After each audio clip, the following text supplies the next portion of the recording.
Pessoal, então vamos começar com a apresentação do conteúdo. Nessa aula introdutória a gente vai discutir aí sinais analógicos, discretos e digitais. Né? Os sinais eles são a matéria-prima, né, do processamento de sinais. Né? Sinais naturais ou sinais de ação humana, né, a gente vai trabalhar aqui com sinais de diferentes naturezas. Né? A gente sabe que historicamente, né, o processamento analógico de sinais precede, né, o processamento digital de sinais, embora hoje a maioria das aplicações de processamento de sinais, né, esteja focado na área digital, né, devido às características de flexibilidade, maior imunidade a ruído e também quanto o custo mais baixo. Né? Um bom processamento digital é feito com um processador perfeitamente acessível para o bolso de qualquer um, enquanto um bom circuito analógico ele é um pouco mais difícil, um pouco mais caro, né, de ser construído. Ilustrando aqui alguns conceitos básicos, pessoal, né, aqui no decorrer do curso a gente vai usar esse live script do MATLAB, né, que para quem não tiver com o MATLAB disponível ainda, existe uma versão dele em PDF na minha página pessoal, existe também uma versão dele em HTML no Moodle. Né? Então são dois documentos estáticos disponíveis. Esse documento aqui aberto direto no MATLAB, ele tem a vantagem de eu poder alterar aqui o código, né, se eu quiser, para reexecutar a simulação.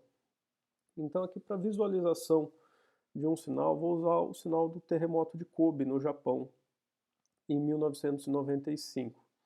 Os dados a seguir são os dados que foram medidos numa estação sismológica, né, na Universidade da Tasmânia, em Hobart, na Austrália. No mesmo dia, só que obviamente é um horário diferente do terremoto, não só pela diferença de fuso horário, mas também pelo tempo de propagação das ondas sísmicas sobre a superfície da Terra. Então aqui a gente tem uma sequência de comandos do MATLAB, a maioria deles bastante autoexplicativo. Quando não é, eu vou colocar um comentário aqui na frente para todo mundo saber o que o comando faz. A ideia é ir inserindo o MATLAB aos poucos, para quem não tem nenhuma experiência, né, com scripts prontos já para a gente ir aprendendo a dinâmica dele, sem ter que passar necessariamente por uma formação específica do MATLAB. Então, esses comandos aqui vão imprimir aqui para mim a figura 1. E a figura 1, para quem já viu isso, muito provavelmente em algum filme, a gente tem aquela curva clássica de um sismógrafo. Tem ali pequenas oscilações, né, o tempo inteiro, oscilações normais, e aí de repente a gente tem um surto, né, no registro do sismógrafo, com, né, amplitudes bem maiores de oscilação, né, seguida ali do que é chamado na literatura de aftershock, né, que são os abalos secundários que sucedem um grande terremoto. Então aqui a gente tem uma visualização do sinal, né, como se fosse uma forma de onda analógica. Né? Tem um sinal aqui que, olhando o gráfico, ele parece ser um sinal contínuo. Ele está indexado aqui no tempo, né? Numa base de tempos mostrando a hora padrão, GMT, e no seu eixo Y, né, eu tenho aqui a dimensão dele, dada em micrômetros por segundo ao quadrado. Então a gente percebe aqui que eu tenho uma medida de aceleração, na verdade. Né? Essa escala desse sinal está em termos de aceleração, ou seja, aceleração do movimento vibratório. E isso foi sentido do outro lado do mundo, literalmente, em relação a Kobe, no Japão, na Universidade da Tasmânia, né, na Austrália. Dentro desse sinal, pessoal, algumas características são muito importantes, né, para a análise do sismo. Na verdade, a gente sabe hoje que existem dois tipos de onda aqui, as ondas primárias, chamadas de ondas P, e as ondas secundárias S, além das ondas de superfície. As ondas primárias, elas são compressivas, né? São aquela propagação longitudinal. Né? O sentido de vibração é o mesmo que a propagação da onda. Enquanto as ondas secundárias S são ondas transversais, são ondas onde o sentido de propagação é perpendicular à propagação da onda. Aqui nesse gráfico, pessoal, não fica claro que tem dois tipos distintos de ondas incidindo aqui. Essa é uma das coisas que a gente vai abordar no decorrer do semestre, né? A visualização simplesmente do sinal no domínio do tempo, embora seja útil, né, embora tenha aí suas boas características, ela não nos traz muito discernimento, né? Olhando aqui, eu não consigo identificar dois tipos distintos de onda. Esse sinal, pessoal, mais um detalhe importante, ele tem a aparência de ser analógico, mas eu espero que aqui todo mundo saiba que ele não é.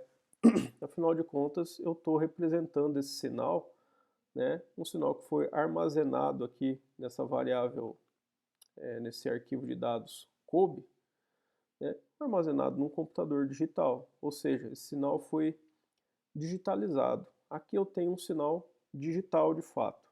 Só que a grande densidade de amostras, né, bem como a interpolação do software de plotagem, nos dá a impressão de um sinal analógico. Obviamente que no decorrer das nossas atividades do curso vai ficar bastante claro quando a gente está falando de um sinal analógico e de um sinal digital. Aqui a gente ainda está deixando as coisas a grossos termos. O que acontece, pessoal, é que essas diferentes ondas têm diferentes velocidades de propagação pela crosta terrestre.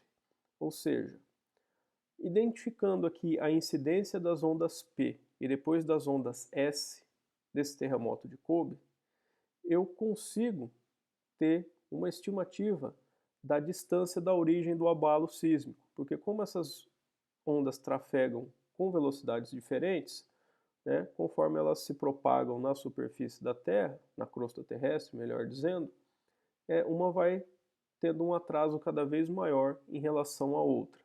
Então é dessa forma, por exemplo, que a gente obtém informações do tipo, teve um abalo sísmico, a magnitude, né, é dada aqui pela deflexão desse gráfico, e o epicentro foi em tal localidade. Como que a gente consegue isso? Cada estação de sismógrafo consegue medir uma certa distância. Ele vai conseguir falar, olha, o abalo foi a 2.000 quilômetros daqui. E com isso você cria um círculo no globo terrestre. Né? Aí uma outra estação fala, eu tive um abalo que foi medido a 3.000 quilômetros daqui. Esses dois círculos, muito provavelmente, eles vão ser secantes, né? Eles vão ter dois pontos de contato. Então, qualquer um daqueles dois pontos poderia ser a origem do abalo. Eu preciso de uma terceira estação para captar o abalo sísmico para poder discernir dentre aqueles dois círculos, né, porque ele ainda pode ser secante com os outros dois círculos, então a gente cria vários pontos aí onde dois círculos se tocam. Só que só num desses pontos eu vou ter os três círculos se tocando, e aquele vai ser a minha origem. Obviamente que a gente tem dezenas de estações, né, sismógrafos monitorando esses sinais ao redor do mundo. Então a gente consegue ter aí uma medida mais otimizada, com um critério de mínimos quadrados, por exemplo, e a gente consegue ter estimativas bem específicas de onde o abalo se localiza. Só que tudo isso depende do quê? Depende de encontrar aqui a diferença entre a incidência da onda P e a incidência da onda S. É o que não está claro visualmente aqui para nós com o sinal no domínio do tempo. Um outro sinal bastante interessante aqui que eu vou trazer é o sinal do EMG. O sinal do EMG é um sinal biomédico de grande interesse para nós, é o chamado eletromielograma, ou seja, é o sinal elétrico que controla a contração da musculatura esquelética, ou seja, que é o sinal, por exemplo, quando eu movimento meu braço, movimento minha perna, eu vou ter um sinal de EMG.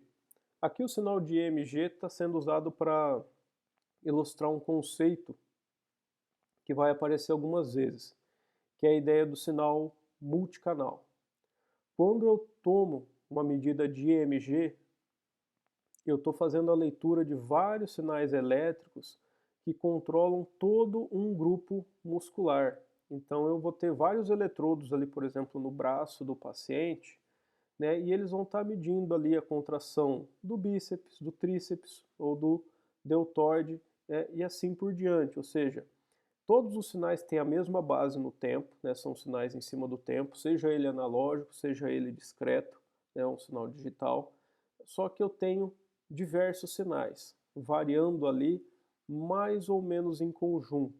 A gente chama isso de um sinal multicanal. Aqui a gente usa, né, para sinais analógicos, por exemplo, a gente pode usar essa notação vetorial, né, com um X em negrito aqui indicando um vetor, onde cada componente do vetor, na verdade, é um sinal, ou seja, como se fosse um vetor de sinais.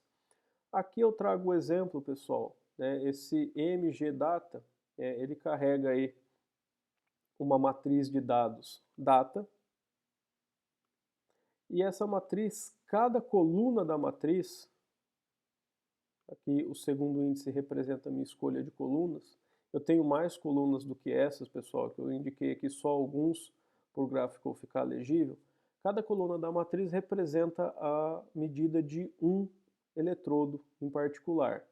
Então reparem aqui na figura 2 que eu tenho para a mesma base de tempos, né, de 0 a 300 segundos, né, uma medida aí de 5 minutos, eu tenho, né, os registros aqui de atividade elétrica, né, sinalizando aí a contração ou o relaxamento muscular. E a gente também observa que não há muita correlação entre os grupos, ou seja, são eletrodos distintos para grupos musculares distintos, né? Tirando aqui pequenos artefatos que são parecidos entre um e outro, eu tenho 3 sinais razoavelmente independentes, só que obviamente que eu posso considerar todos eles um único sinal multicanal. Se existir alguma correlação, por menor que seja entre eles, por exemplo, para interpretar um movimento de braço, para fazer um braço robótico seguir, o ideal é tratar o sinal completo de uma única vez, para a gente fazer essa medida e poder fazer esse sistema de controle. Então a gente também tem sinais com mais de um canal, a gente chama. Os sinais, pessoal, também podem ser multidimensionais, né? A sua variável independente, né, espaço ou tempo, tem mais de uma dimensão. E aí, o sinal clássico, né, multidimensional que a gente tem são as imagens. As imagens são um sinal bidimensional, né? Eu tenho duas dimensões de espaço, a dimensão horizontal e a dimensão vertical. O processamento de imagens, pessoal, ele é um pouco mais envolvido. Eu não posso tratar ele da mesma forma que eu trato como um sinal multicanal. Ele tem só uma única dimensão, mas é uma coleção de sinais. Um sinal multidimensional, a análise ela tem um pouco mais de nuance, né? A expansão dos conceitos que a gente vai aprender aqui em processamento de sinais, sejam eles analógicos ou digitais, né? Eles podem ser generalizados, né, para duas dimensões, só que essa generalização não é direta, né? O ideal é que isso seja abordado numa disciplina específica de processamento de imagens. Aqui no nosso campus a gente tem a disciplina de processamento de imagens, ela é uma optativa, né? Eu pretendo, né, se nenhum colega voltar a trabalhar com ela, eu pretendo voltar a ofertá-la aí, pelo menos depois que a gente retornar às atividades presenciais, que não tiver mais pandemia, eu pretendo ofertar ela porque eu acho bastante interessante ter essa experiência com o processamento de imagens, ou processamento de sinais bidimensionais. E a gente até percebe aqui que o próprio MATLAB utiliza uma coleção de comandos bastante distinta aí para trabalhar com as imagens. Aqui eu ainda tenho uma imagem simples, com uma imagem monocromática, né, uma imagem preto e branco, ou imagem em tons de cinza, como a gente costuma falar. Então ela só tem as duas dimensões. Uma imagem colorida, por exemplo, é uma mistura do sinal bidimensional com o sinal multicanal. Porque uma imagem colorida, na verdade eu tenho 3 imagens bidimensionais, cada uma num canal de cor. É uma das formas mais comuns de representar isso é utilizando o padrão RGB, do inglês Red, Green e Blue, né? Vermelho, verde e azul. São as cores básicas que a gente enxerga, né? Que o nosso olho é capaz de distinguir. E cada canal desse é uma imagem, ou seja, quando a gente observa uma imagem colorida, na verdade é uma sobreposição de 3 imagens, né? Uma com os tons vermelhos, outra com os verdes e uma última com os azuis, ou seja, imagens coloridas são multidimensionais e também multicanais.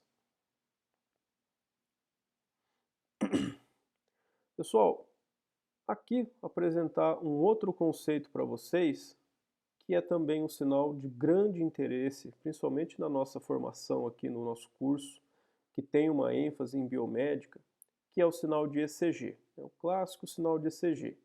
Então aqui para quem nunca viu um sinal de ECG, esse é um sinal de ECG típico, né? Ele foi captado, ele está sofrendo aí com um pouco de ruído, vocês conseguem perceber aí que o sinal está sujo, sabe? Ele não é uma linha, né, suave, ele tem aí várias oscilações rápidas, várias oscilações espúrias aí, que são comuns para ruído de alta frequência.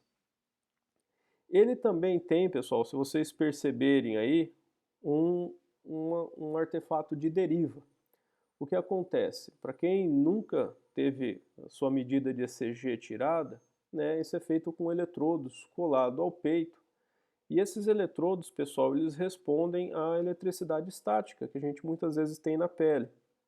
Então isso causa uma deriva, ou seja, o sinal que deveria ser um sinal puramente alternado, em torno do zero, a gente percebe aqui claramente que esse sinal não está em torno do zero. Ele tem uma componente média positiva. E pior, uma componente média positiva que varia. Isso porque tem as variações, né, do próprio potencial eletrostático, mas também tem outros artefatos envolvidos aí, como por exemplo artefatos de movimento, sabe? Eu estou ali com um eletrodo colado no peito e ao mesmo tempo eu estou respirando. E existe ali uma movimentação da musculatura esquelética, isso gera também um sinal elétrico, isso também pode gerar um atrito, é microscópico o atrito, mas gera um atrito entre a pele e o eletrodo, e isso acaba só por produzir mais cargas que vão ser sentidas aí pelo elemento sensor. Então eu tenho aqui um sinal de ECG bem típico de uma aquisição padrão aí, com todos os artefatos aí, com interferência de ruído, com interferência de outros artefatos típicos da medida. E acho que aqui todo mundo viu, né, principalmente nesse último ano, né, que a gente só viu várias imagens de hospitais, né, que um dos equipamentos básicos aí para análise clínica de um paciente é o ECG. No sinal de ECG, a gente tem esse pico bastante distinto aqui, que vocês vão ver depois em biomédica, mas é chamado de complexo QRS. Esse primeiro vale aqui é a onda Q, o pico é a onda R e o segundo vale é a onda S.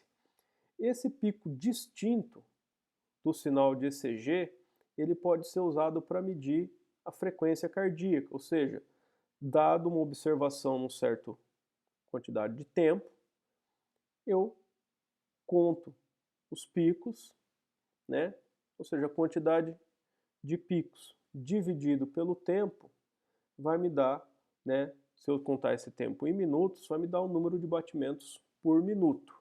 O número de batimentos por minuto normal de uma pessoa varia bastante, né? Varia do, no nível de atividade física da pessoa, varia também da sua condição, né? Se ela é uma pessoa ativa ou se ela é uma pessoa sedentária.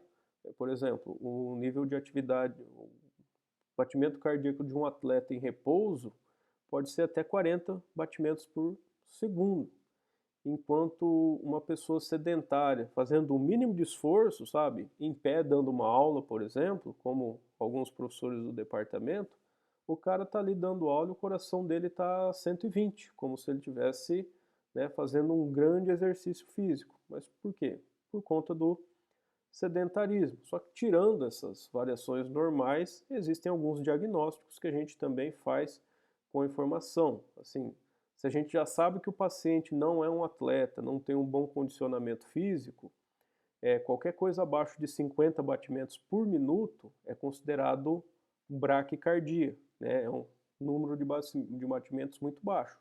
Ou seja, é um quadro aí possível de insuficiência cardíaca. E seria interessante que os equipamentos monitores emitissem um alarme, né, quanto a isso, para ninguém ter que ficar ali observando continuamente o monitor cardíaco. Ele emite um alarme quando ele percebe, falou, tem alguma coisa errada aqui. No contrário também acontece, por exemplo, quando a gente fica com batimentos cardíacos aí acima de 120 batimentos por minuto, por prolongados períodos de tempo, e também, principalmente, se a gente está em repouso, isso já é um quadro de taquicardia. É um dos indicativos, por exemplo, da iminência de um ataque cardíaco ou de algum outro tipo de problema cardíaco também. De novo, isso varia muito, né, de pessoa para pessoa, de idade, de nível de atividade física. Mas seria interessante, né, a gente ter, reconhecer aqui a medida de batimentos por minuto.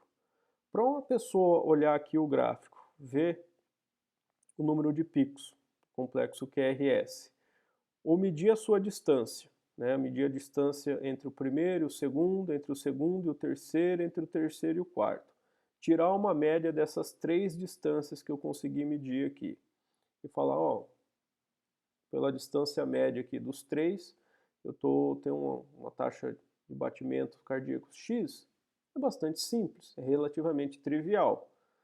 O problema é a gente programar um sistema automático para fazer isso. Porque é nessa hora que todos os defeitos aqui desse sinal influenciam bastante. E esse é um exemplo que a gente vai usar. Aqui, pessoal, a gente vai começar essa análise de exemplo aí utilizando uma função bem simples do MATLAB, que é a função findPeaks. A função findPeaks, ela, como o próprio nome em inglês sugere, ela encontra os picos. Então aqui eu olhei o meu sinal, mais ou menos as amplitudes dele aqui, e falei, olha, eu não posso usar uma amplitude maior que 1. Se eu usar uma amplitude maior que 1, eu não pego esse pico aqui. Se eu uso uma amplitude menor que 1, eu começo a pegar outros picos espúrios aqui. Então vamos ver o que ele nos acha aí quando eu coloco, né, um findPeaks com um certo número, um certo valor para a altura mínima do pico, que aqui eu coloquei como 1. Aqui, pessoal, para simplicidade, principalmente para quem não está acostumado a trabalhar com o MATLAB, muitas das interfaces eu coloquei uma interface gráfica ativa aqui no código. Então aqui eu vou ter um slider, eu vou poder arrastar para a esquerda ou para a direita para alterar esse parâmetro aqui, ó, encontre picos com uma altura mínima de tanto. E aqui eu vou plotar o que ele achou. Então plotei o sinal de ECG ainda e plotei as marcas dos picos. E aqui a gente percebe que eu tenho vários problemas. Ele identificou 3 picos corretamente, identificou esse quarto pico corretamente aqui, esse cara mais alto, só que a gente percebe que ele também identificou outros 3 picos espúrios. Por exemplo, por questão de ruído, esse complexo QRS aqui não mostra, mas se eu der um zoom,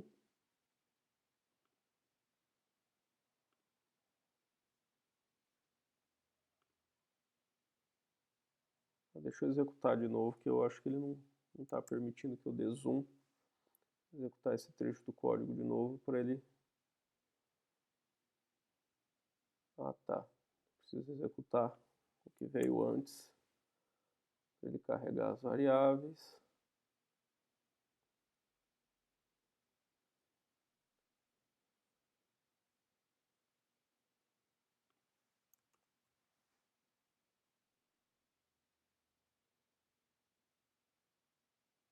Certo. Agora sim. Agora eu consigo dar um zoom aqui para perceber, ó. Aqui fica bastante claro por que que ele encontra aqueles 3 picos, ó. Sem dar um zoom para observar, não estava claro, mas a gente percebe aqui que ele teve variações aqui por causa de ruído, e ele olhou assim e falou, ó, é um pico, está acima de 1, então ele reconheceu como o pico.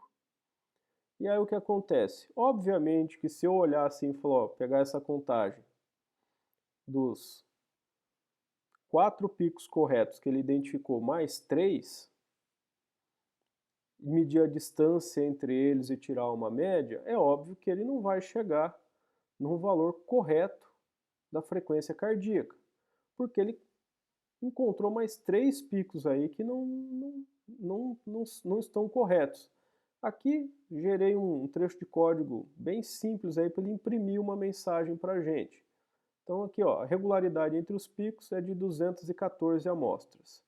Né? Como eu sei qual foi a frequência de amostragem desse sinal, né, que foi de 1 kHz, ou seja, 1000 amostras por segundo, isso corresponde a uma frequência cardíaca de 280 batimentos por minuto.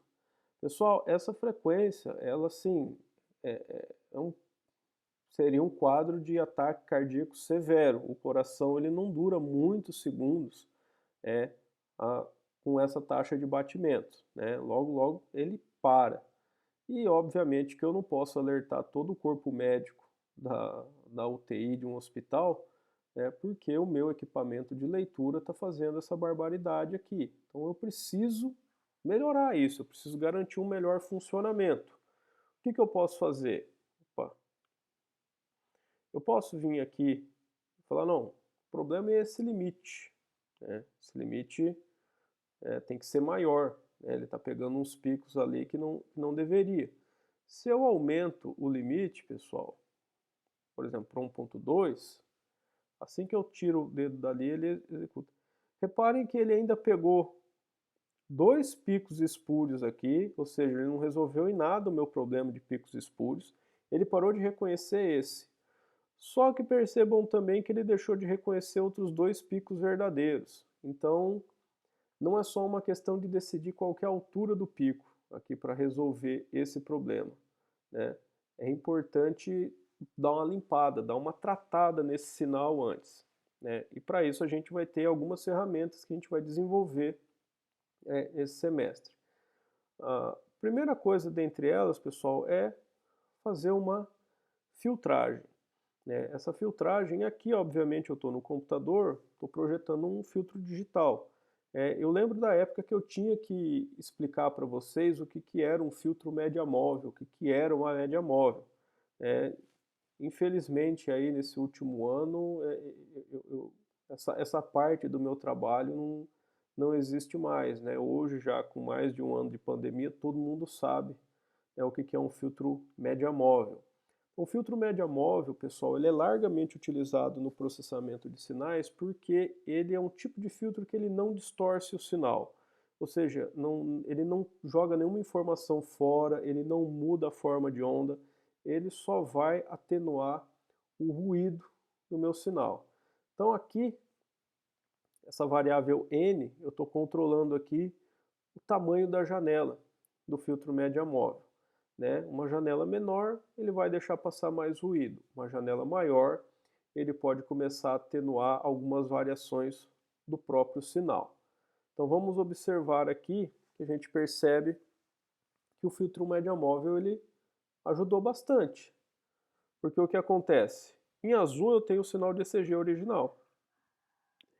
Percebam que em vermelho, e esse vermelho do MATLAB, pessoal, eu sei que é laranja, mas a gente vamos seguir na ilusão que é vermelho, porque ele identifica internamente como vermelho. Então o vermelho aqui do MATLAB, está sobreposto em cima, vocês vão conseguir perceber que ele é um sinal bem menos ruidoso, né? Aqui é a ação do filtro média móvel. Está rejeitando todas aquelas variações espúrias e tudo mais e sobrando só ali com o comportamento médio do sinal. Qual que é o problema do filtro média móvel? A gente percebe que aqui eu fiz um filtro média móvel com N igual a 4, ou seja, Como eu estou pegando as últimas 4 amostras e as próximas 4 amostras, porque eu já tenho esse sinal armazenado, é que eu tenho um filtro com comprimento de 9 amostras. E aqui a gente percebe, pessoal, que todos os picos do complexo QRS foram atenuados na versão filtrada. Ou seja, é aqui que eu vou querer tentar estabelecer o melhor compromisso. Porque o filtro média móvel ele não tem como distinguir um pico espúrio, como aqui no meio, e um pico verdadeiro do sinal. Ele vai dar uma atenuada em qualquer grande variação do sinal. E chega um ponto onde isso afeta negativamente. Aqui a gente percebe que o filtro média móvel tirou todos aqueles picos espúrios que eu tinha aqui nesse segundo complexo QRS. O problema é que ele atenuou o valor do sinal do pico de forma a não reconhecer mais o pico aqui do terceiro pico QRS. Ficou muito baixo, ficou abaixo daquele 1. Problema, não ficou baixo o bastante para ele ignorar esse cara, ou seja, agora ele não encontrou um dos picos verdadeiros e ele ainda está com um dos picos falsos.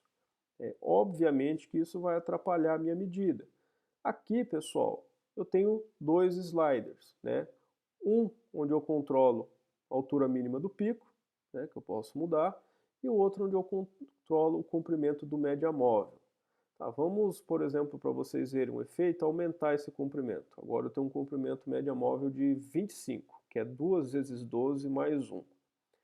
Percebam agora, pessoal, que o meu sinal em vermelho está super suave, mas ele atenuou tanto os picos que ele só está identificando esse segundo aqui.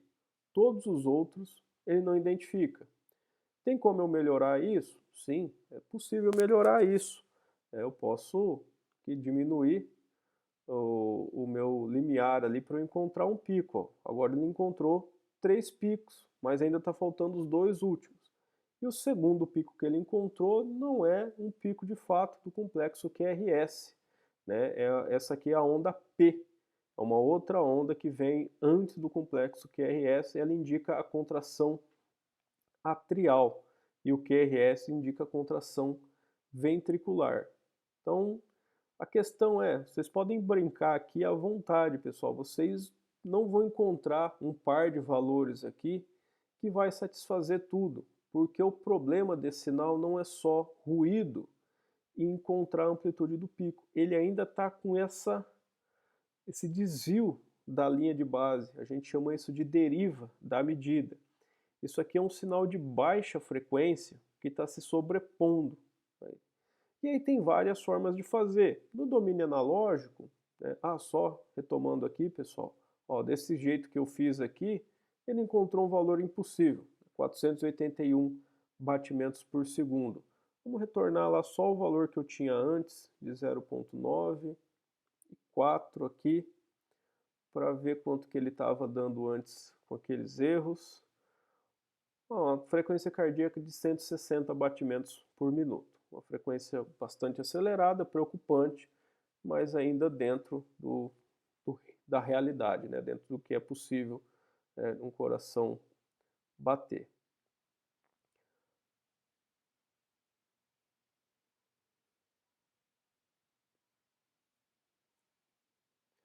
Aqui, pessoal, eu refiz o filtro média móvel porque um dos problemas aqui é a gente está calculando as coisas para um sinal de ECG que já foi armazenado.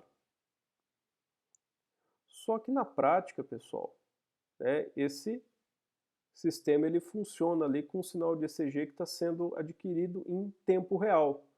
Quando eu tenho um sistema digital em tempo real, pessoal, e eu estou trabalhando com um sinal no domínio do tempo, eu não posso depender de amostras futuras. Obviamente que isso não é possível.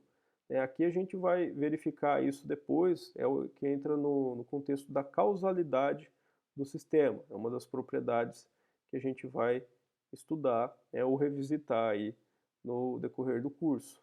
Então aqui eu tenho uma redefinição desse filtro média móvel de maneira que eu só tome valores atrasados de x, nunca valores adiantados, porque os valores adiantados vão ser amostras futuras. O que acontece, pessoal, não é tão visível nesse gráfico aqui, eu precisei usar uma ordem um pouquinho maior para ele ser visível, é que quando eu uso um sistema em tempo real, eu inerentemente tenho um certo atraso da saída em relação à entrada. Então percebam aqui que ele mantém a mesma forma de onda que eu tinha antes, inclusive mantém os mesmos problemas de interpretação aqui, ó. Deixou de encontrar um dos picos. Só que vocês conseguem perceber também que o sinal vermelho está um pouquinho à direita do sinal azul? Esse é o atraso que é comum de qualquer filtragem causal, porque a saída ela só responde à entrada atual e às entradas anteriores, diferente desse cara aqui que respondia às entradas atuais, anteriores e futuras. Então aqui ele já poderia começar a corrigir antes do sinal acontecer, o que é possível para um sinal que já está armazenado. Esse aqui é um caso mais prático, né? Porque isso daqui é em tempo real. Então ele está fazendo só com a entrada atual e algumas entradas anteriores que ele armazenou em memória para fazer o média móvel, mas ele não depende de entradas futuras. Esse deslocamento, pessoal, ele nunca é um problema para nós, né? Esse deslocamento, esse atraso da saída em relação à entrada, ele obviamente que é esperado em qualquer aplicação de tempo real, e ele não é um problema, porque o que acontece? O sinal inteiro ele é deslocado, né, por esse atraso. Então, à medida que eu quero aqui, que é a distância média entre os picos, para fazer uma estimativa da taxa de batimentos, ela não vai mudar, porque o sinal todo está deslocado. Então, só um comentário em tempo real. Processamento analógico de sinais, pessoal, por restrições de ordem prática, ele sempre é causal, né? Ele sempre não depende de sinais futuros. Processamento digital de sinais, ele já é mais simples de se fazer com sinais futuros, porque a gente tem aí a memória digital, hoje a memória digital é barata, a gente consegue armazenar sinais aí de gigabytes de informação a um custo relativamente baixo, então tem várias aplicações aí para o chamado pós-processamento, onde eu já tenho todo o sinal armazenado e eu não estou mais restrito a técnicas que sejam causais. Só que em muitas aplicações a gente ainda está falando de processamento digital em tempo real, né? Quando vocês estiverem aplicando isso em eletrônica embarcada, pelas próprias restrições de quantidade de memória disponível em eletrônica embarcada, né? Não é um computador com gigabytes de RAM, pelo contrário, é uma plaquinha ali que às vezes tem, com alguma sorte, 250 kilobytes de RAM, então a gente não tem a mesma quantidade de memória para armazenar sinais para fazer pós-processamento. Então, por força de limitação de hardware, tudo acaba sendo em tempo real. Então, aqui a gente percebe que cada vez que eu vou refinando o sinal, alterando o filtro e também brincando com os valores, ele traz uma medida de frequência cardíaca diferente para mim. Eu sei que elas não são confiáveis porque eu estou vendo aqui os picos que ele está identificando. Ele não está identificando todos os picos corretamente. O que sobra aqui no último caso, pessoal? O último caso é remover essa deriva do sinal, ou seja, eu removi o ruído com o filtro média móvel ou com o filtro passa baixa, né, num processamento analógico, só que eu também removi a deriva usando um filtro passa alta. Então, o filtro passa alta removeu aquela componente de baixa frequência, aquela oscilação que eu estava vendo aqui, e deixou o sinal em torno do zero. Reparem que agora eu tenho um sinal que oscila em torno de zero, né? Removi a componente de baixa frequência dele. E percebam aqui, pessoal, que depois da filtragem e depois da remoção da corrupção em baixa frequência também, eu tenho um sinal que ficou bem mais fácil agora estabelecer um limiar para o valor de pico, para ele identificar todos os meus picos do complexo QRS e agora sim tirar uma medida confiável de frequência cardíaca de 120 batimentos por minuto.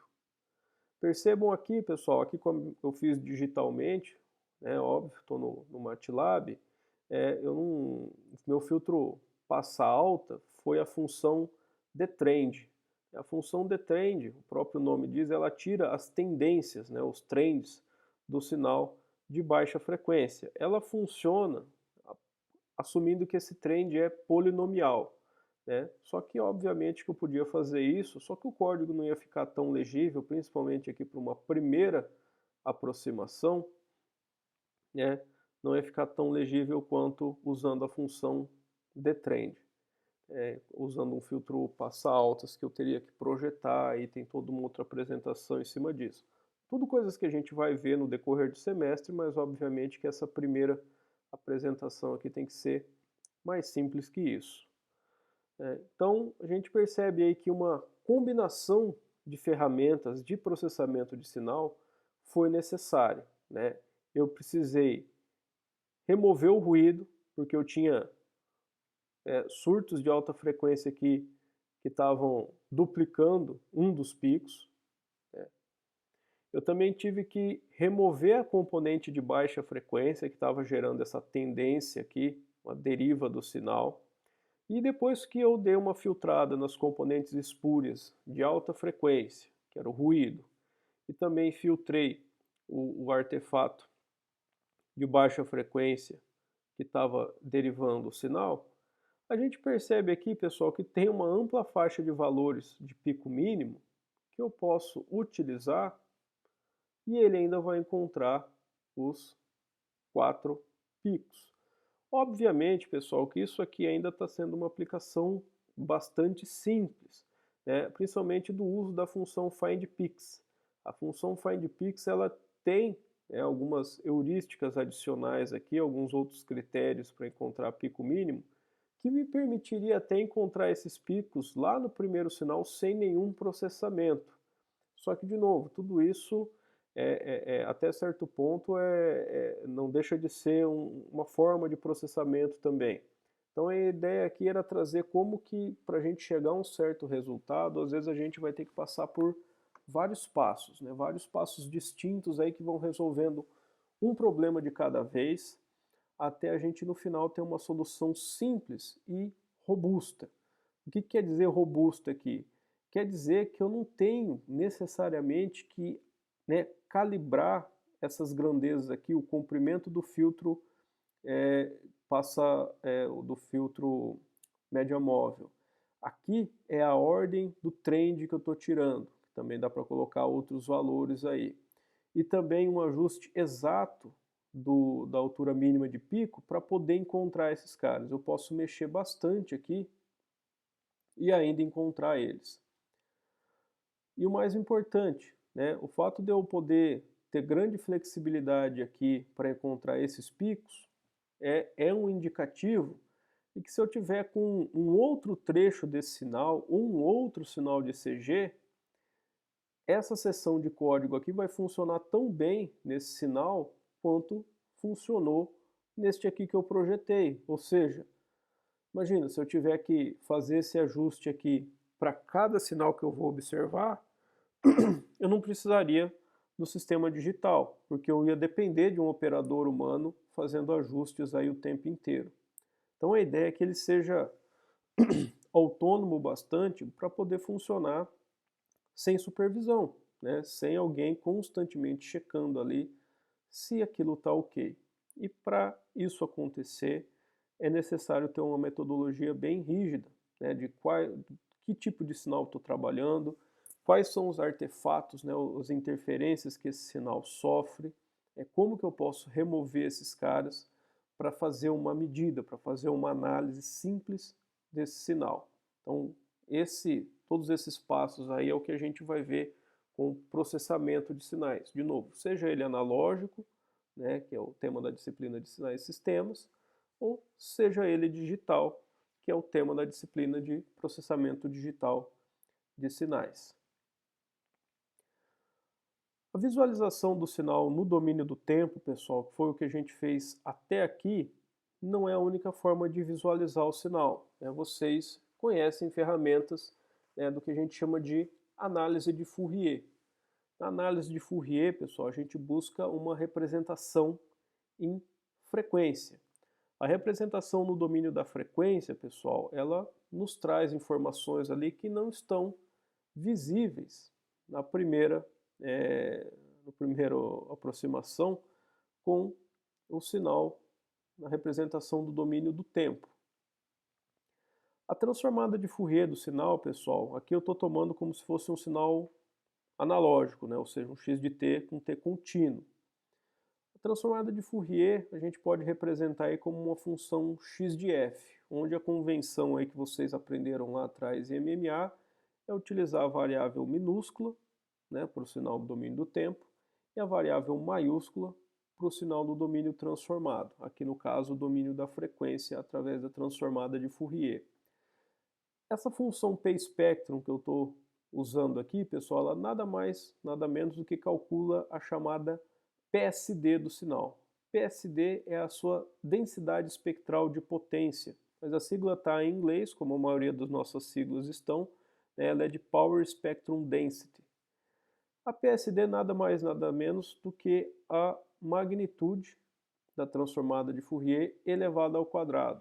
Né? Lembrando que a magnitude ao quadrado sempre nos dá uma noção de energia ou de potência na representação do sinal. Aqui eu vou plotar dois sinais, um sinal X, que é o sinal original, sem nenhuma filtragem, e o sinal Y, que é o sinal aqui plotado aqui em cima, depois que eu removi todo o ruído de alta frequência e também removi o trend presente nele. E aqui, pessoal, a gente observa claramente, né, na figura 9, a diferença na densidade espectral de potência desses sinais. O PXX, que está em azul, é a densidade espectral de potência do sinal original. Reparem que a gente tem um pico de densidade espectral de potência bem distinto aqui nas proximidades da frequência zero. Esses são aqui os termos, né, da componente de baixa frequência que estava causando a deriva, que a gente removeu depois. Percebam aqui que tanto no sinal original quanto no sinal filtrado eu tenho uma região aqui um pouco mais alta, né? Aqui a PSD está tá dada em dBs, pessoal, isso é bastante comum para a gente ter uma visualização mais simples da escala. Aqui, pessoal, eu já adianto para vocês que aqui é onde eu tenho o meu sinal de ECG. É nessa fronteira aqui, reparem que aqui eu tenho 50 Hz. É aqui um pouco abaixo de 40 Hz, entre 30 e 40 Hz, que está contido o meu sinal de ECG na frequência. Depois disso, pessoal, eu tenho ruído. Aqui a gente vê, depois da frequência, conforme ele aumenta, eu tenho o que a gente chama de um piso de ruído, que é mais ou menos constante. Ele estabelece um patamar aqui que não muda. Esse piso de ruído, pessoal, que a gente chama de ruído branco, né? Ele é o ruído, muitas vezes, de origem térmica, que a gente tem sobreposto ao sinal. O que acontece é que depois da filtragem, pessoal, quando a gente observa aqui em vermelho a densidade espectral de potência do sinal já filtrado, a gente percebe que a gente diminui, né, o patamar desse piso de ruído. Ele fica com uma característica oscilatória aqui bem clara, né? Eu tenho aqui uma sequência de vales, mas o que é importante, eu tenho uma atenuação, mesmo da parte alta do piso de ruído do sinal de saída em relação ao sinal original de entrada, eu tirei aí alguns dBs. Lembrando aqui que uma diferença em dBs, pessoal, a gente está falando em ordens de 10, ou seja, eu estou mudando aí em uma ordem de grandeza a componente do sinal. Mais ainda quando eu pego os vales. Então, é esse menor conteúdo de potência para frequências a partir aqui dos 50 Hz que a gente observa, que traz aquela cara mais limpa para o sinal, né? Aquela menor quantidade de ruídos. Isso aqui, pessoal, é típico de um filtro digital, né? Porque foi o filtro que eu implementei aqui para esse exemplo. tem outras, obviamente, outros tipos de resposta aí que teriam para outros tipos de filtro digital, né, também, e também para outros filtros analógicos, se eu tivesse feito uma implementação analógica aqui, ou pelo menos a simulação de uma implementação analógica. Então aqui eu estou enxergando o sinal na frequência, né, no seu conteúdo de energia, conforme as diferentes valores de frequência.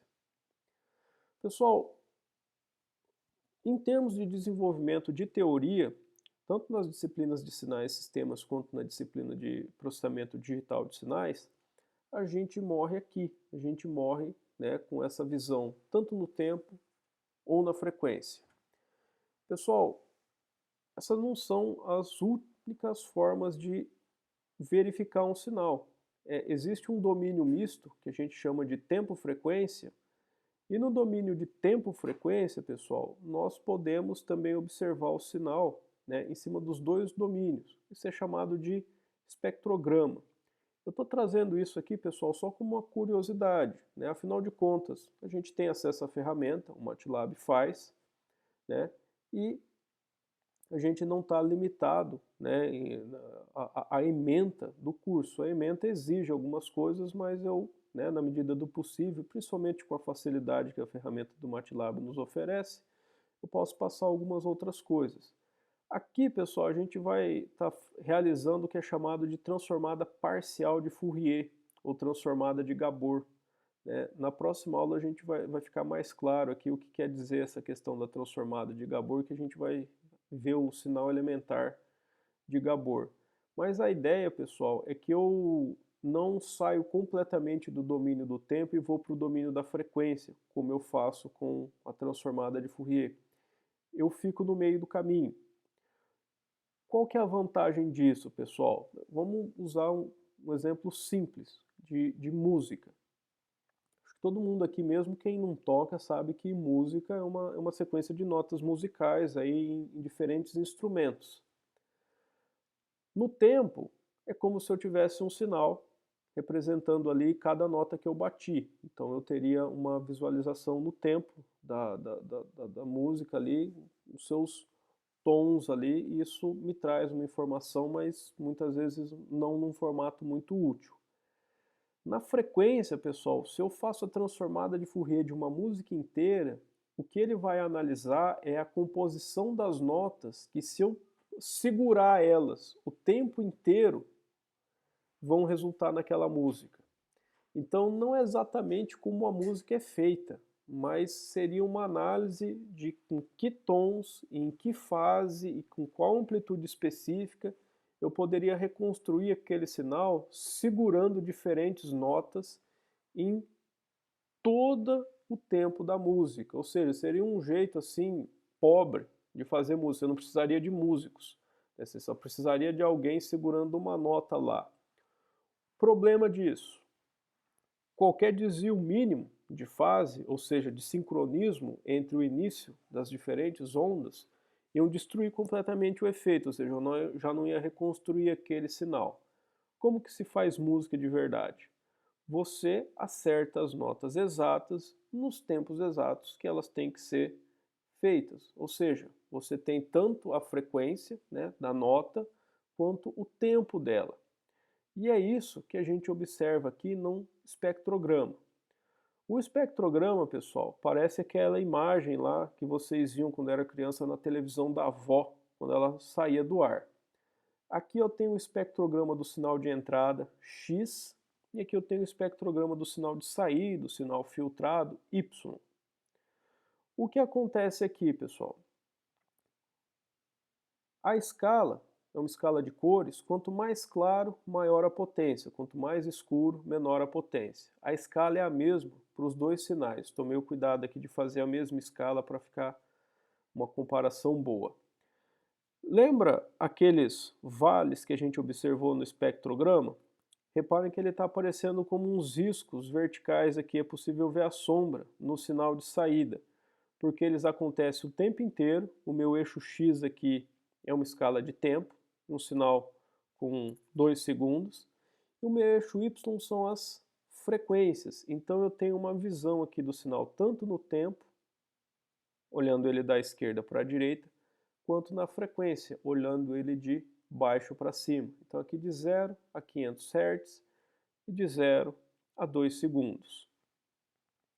A gente percebe aqui o resultado da filtragem, pessoal, ele aumentou o contraste do espectrograma. Aqui eu tenho um espectrograma que está inteiro, bastante claro.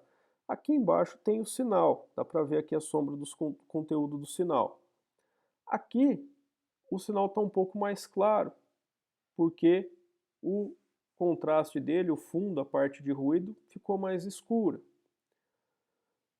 Aqui eu também consigo verificar que o sinal não é uma composição de ondas presentes o tempo inteiro. Eu consigo verificar aqui, ó, 1, 2, 3, 4 momentos com um conteúdo espectral bastante distinto. E eu consigo observar isso ainda com mais clareza na figura filtrada. Para quem está olhando esse espectrograma aqui com grande frustração, pessoal, que eu falo, ah, beleza, estou vendo aí as coisas que você falou, mas não estou entendendo nada aí. Essa frustração é compartilhada, pessoal.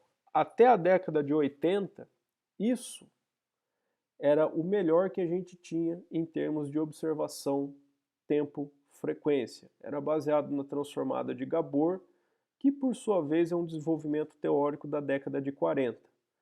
E realmente não é bom. Não é bom de fato. Na verdade, ele tem limitações aqui que a gente não vai explorar, que eu posso aumentar a resolução no domínio do tempo, deixar o sinal mais definido aqui conforme eu varro ele horizontalmente. Só que ao mesmo tempo que eu ganho definição no domínio do tempo, eu perco definição na frequência. Ou seja, eu melhoro o sinal horizontalmente, mas eu estrago ele verticalmente, eu deixo ele ainda mais indiscernível, né, com menor resolução.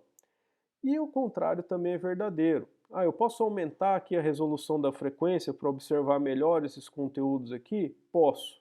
Só que aí você piora a resolução no tempo, né? Sua resolução no tempo pode ficar tão ruim a ponto de você não observar mais os 4 momentos distintos que esses sinais têm. Isso é uma limitação fundamental da transformada parcial de Fourier ou da transformada de Gabor. Só que a gente teve, na década de 80, um desenvolvimento, pessoal, que saiu do que a gente chama do domínio da escala. O domínio da escala do sinal é o domínio que a gente fala assim, dá para se entender como o domínio do tempo, que envolve o tamanho em termos de duração do tempo do sinal. Culminou, pessoal, com o desenvolvimento do que a gente chama de transformada wavelet. A transformada wavelet, pessoal, é o que a gente tem de mais recente para processamento de sinais. Formatos de imagem recentes, pessoal, até o JPG, que é um desenvolvimento do início da década de 90, o JPG ele é fundamentalmente baseado em transformada de Fourier. A clássica ainda, não a parcial. Os formatos mais recentes que a gente tem para processamento e armazenamento de imagens, pessoal, são baseados em técnicas multiresolucionais utilizando a transformada wavelet. Então, apesar de ser um conteúdo que está completamente fora da nossa ementa e tudo mais, eu acho interessante a gente pelo menos citar, né, quando é possível, que essas ferramentas existem, né, e que elas podem ser usadas em diferentes aplicações. Aqui eu realizei uma transformada wavelet para verificar o mesmo sinal de ECG no domínio da escala, o que a gente chama de um escalograma. No domínio da escala, pessoal, a gente interpreta escala como frequência, ou seja, o gráfico ele ainda funciona muito como o gráfico do espectrograma. Aqui no eixo X eu tenho tempo, de 0 a 2 segundos. Esse cara aqui do sinal X, do sinal original, sem filtragem, esse é o ECG ruidoso, pessoal. E aqui o sinal Y, o sinal filtrado e com um trend removido. Ambos dão para mim uma análise em frequência de 0 até 500 Hz.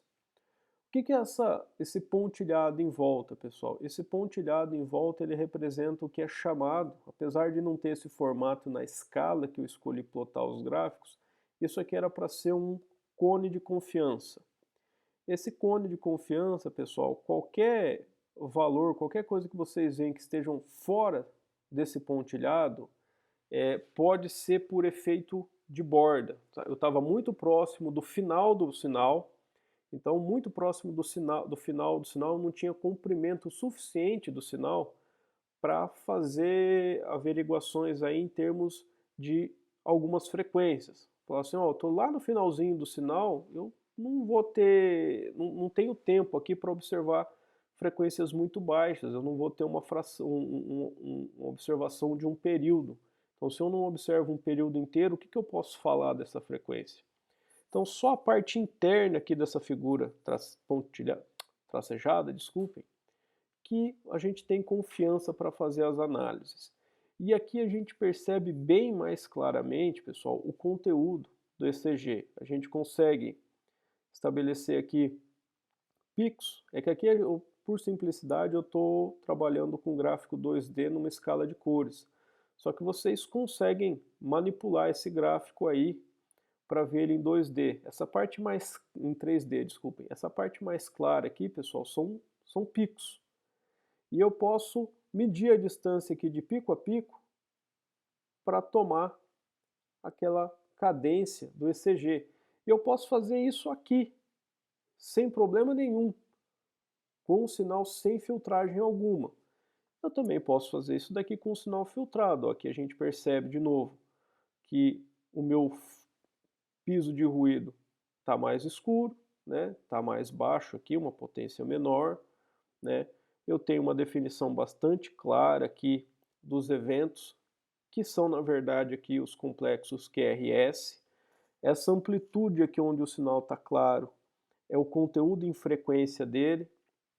Então eu consigo até dizer, olha, o complexo QRS ele tem ali uma duração, né, de alguns segundos aqui, que eu pego nessa fronteira dessa região, claro, obviamente que eu posso dar um zoom para fazer isso, e ele tem uma largura, né, uma banda, né, uma ocupação de frequência aqui na escala vertical. Então, o escalograma, pessoal, ele me permite uma observação do tempo e frequência que as técnicas disponíveis até os anos 80 não conseguiam nem sonhar, né? Olha a qualidade desse espectrograma, a resolução, né, a nossa capacidade de análise aqui baseado nesses fantasminhas que aparecem aqui embaixo, com, né, o que o escalograma oferece. Então, o escalograma é uma ferramenta muito mais poderosa, muito mais útil no processamento de sinais do que o espectrograma, né? Só lembrando que isso aqui foi passado como curiosidade. Pessoal, a respeito da utilização do MATLAB. Quem já conseguiu instalar o MATLAB porque tem acesso ao, ao e-mail alunos do TFPR, consegue baixar o programa e eu já mandei o convite para vocês. A gente vai ter uma discussão mais detalhada disso na quinta-feira, quando eu tiver junto com alguns de vocês, pelo menos durante a aula remota. Mas esse arquivo introdução.mlx, que é um live script do MATLAB, já foi até sincronizado na pasta de vocês para quem aceitou, né, o meu convite. Está lá os passos para fazer tudo isso no tutorial, né, de instalação do MATLAB.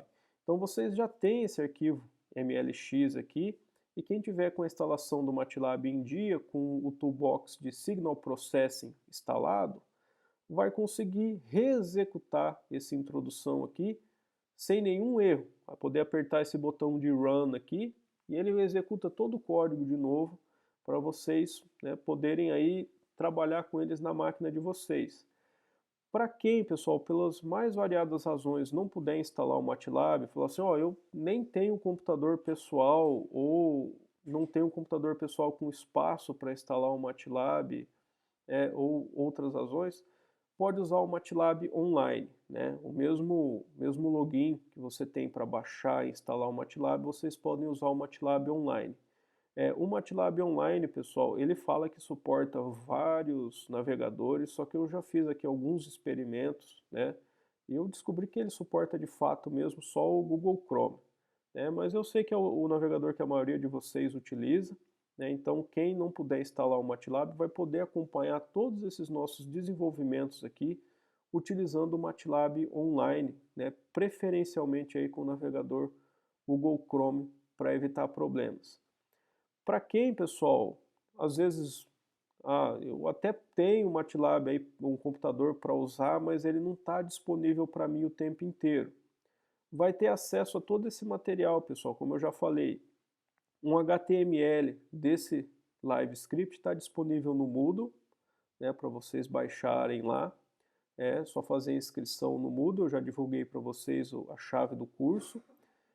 Alternativamente, para quem preferir, né, também tem um PDF formatado disponível lá na minha página pessoal. Então, eu espero sim que, aí passadas essas primeiras semanas, principalmente quando a gente puder ter uma conversa, eu e vocês diretamente, para poder averiguar as dificuldades do MATLAB, eu espero que todo mundo possa instalar o MATLAB para acompanhar as aulas pelo MATLAB, porque a gente vai realizar várias atividades no MATLAB, né? Como eu expliquei para vocês um pouco antes, né, das nossas atividades avaliativas, o meu planejamento é fazer todas elas no MATLAB. Talvez não seja a totalidade, né, uma atividade inteira realizada dentro do MATLAB, mas o meu plano original é fazer todas elas utilizando o MATLAB, utilizando uma outra plataforma disponível que é chamada de MATLAB Grader.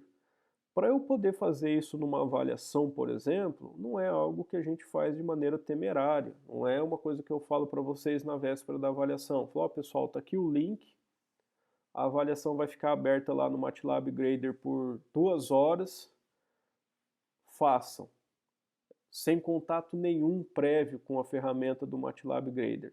Então, antes até de eu passar um trabalho de CCH que seja para vocês valendo nota no MATLAB Grader, a gente vai ter, né, como se fosse um treinamento, aí, como se fosse um simulado, utilizando a ferramenta para todo mundo, né, verificar aí como que trabalha, o que precisa fazer para usar essa ferramenta.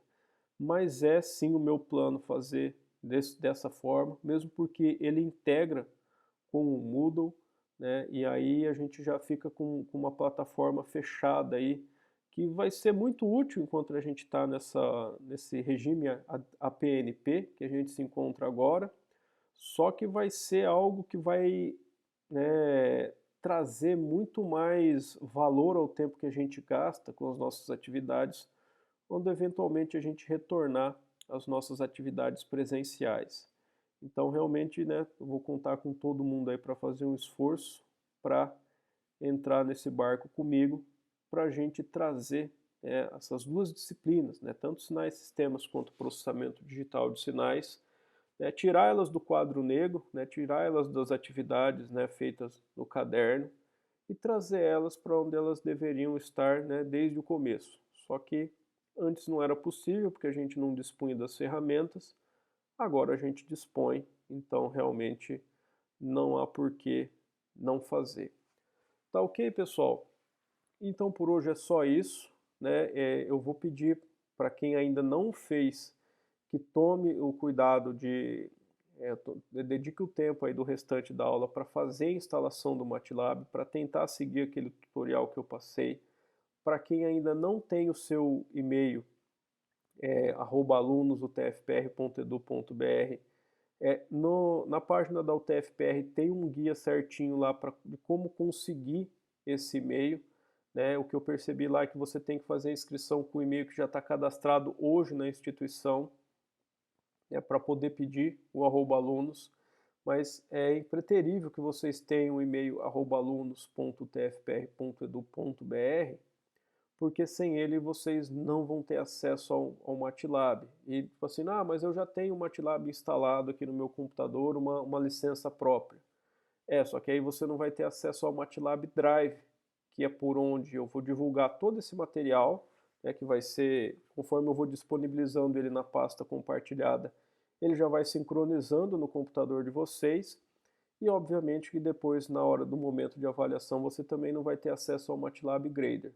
Então não deixem isso para a última hora, né? Façam isso desde já, para a gente resolver esse problema, esse passo aí que vai ser necessário para o bom andamento das nossas atividades.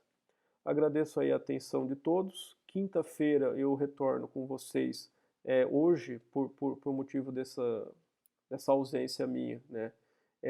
As duas atividades, as duas aulas vão contar como aulas assíncronas, né? Mas aí a gente recupera aí o quantitativo de aulas síncronas que estão no planejamento, porque na quinta-feira eu vou fazer as duas aulas síncronas. E aí a partir da semana que vem a gente já entra no regime que está no planejamento.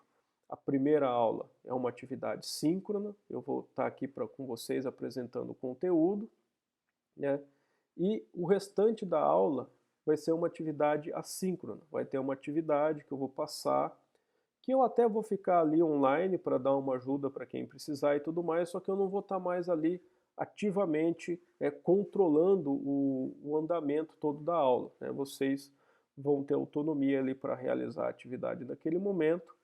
Se não realizar a atividade naquele momento, realizar a atividade no momento que vocês acharem conveniente, lembrando que daí eu vou estar disponível para atendimento durante o horário de PA. Então, mais uma vez, obrigado a todos aí pela atenção, né? Até quinta-feira. Tchau, tchau.